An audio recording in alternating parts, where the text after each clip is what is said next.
오늘 조선일보 사설은 이재명 대표 선거법 재판 16개월 끌다 사표, 강규태 판사의 사법 농락 가담이라는 제목입니다. 이재명 민주당 대표의 선거법 위반 사건 재판장인 서울중앙지법 형사 34부 강규태 부장판사가 다음 달 법관정기 인사를 앞두고 사표를 냈다고 합니다. 이 사건 재판을 16개월을 끌다 선고도 안 한 상태에서 사표를 낸 것입니다. 선거법 위반 사건은 신속한 재판을 위해 1심을 6개월 내에 끝내도록 법에 규정되어 있습니다.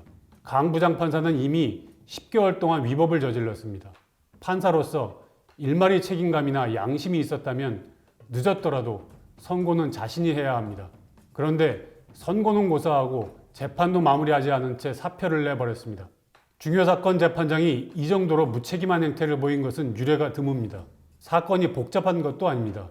이 사건은 지난 대선 때 이 대표가 대장동 핵심 실무자를 몰랐다고 하고 국토부 협박으로 백현동 개발이 이루어졌다고 말해 허위사실 공표 혐의로 기소된 것입니다. 이 대표가 몰랐다고 한 대장동 실무자와 외국 여행을 가 골프를 같이 한 사실 등이 다 드러나 있습니다. 오래 걸릴 재판이 아닙니다. 그런데 강 부장판사는 정식 재판에 앞서 사건 쟁점을 정리하는 공판 준비 절차를 6개월이나 진행했고 처음부터 2주에 1회씩 재판 기일을 잡았습니다. 작년 8월 이후엔 이 대표의 단식 등을 이유로 재판을 2달 넘게 미뤄주기도 했습니다. 작년 10월엔 주 1회 재판을 고려해달라는 검찰 요청도 받아들이지 않았습니다. 선고를 한다면 이 대표에게 유죄를 내리지 않을 수 없으니 애초부터 선고를 안 하려고 생각했을 가능성이 높습니다. 더 심각한 문제는 강 부장판사와 함께 이 재판부 배석판사 2명도 다음 달 교체될 가능성이 크다는 것입니다. 통상 형사합의부 재판장은 2년, 배석판사는 해마다 교체하는 법원 내규 때문입니다. 중요사건 재판은 재판 진행 과정에서 있었던 일이나 진술의 뉘앙스 등도 판사의 유무죄 판단에 영향을 미치게 됩니다. 그런데 재판부가 통째로 바뀌면 이런 과정이 다 끊기고 재판은 더 늘어지게 됩니다. 이 자체로 불이입니다. 이 사건 재판의 진행 과정을 보면 이것은 불의를 넘어서 사법농단, 사법농락에 해당됩니다. 앞으로 이런 일이 더 벌어질 가능성도 있습니다.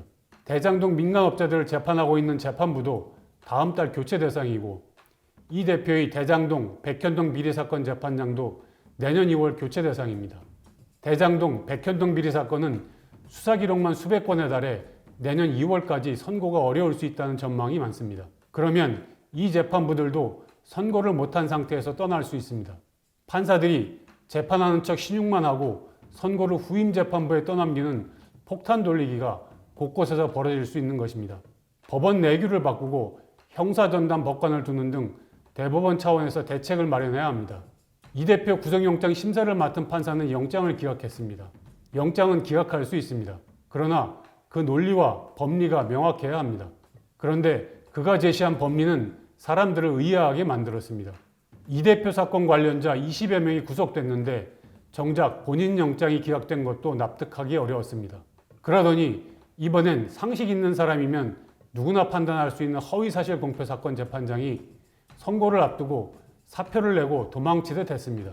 지금 이 대표 측은 재판을 지연하려고 갖은 수단을 동원해 사법제도를 농락하고 있습니다. 강규태 판사는 이 사법 농락에 가담했다고 볼 수밖에 없습니다. 오늘의 조선일보 사설이었습니다.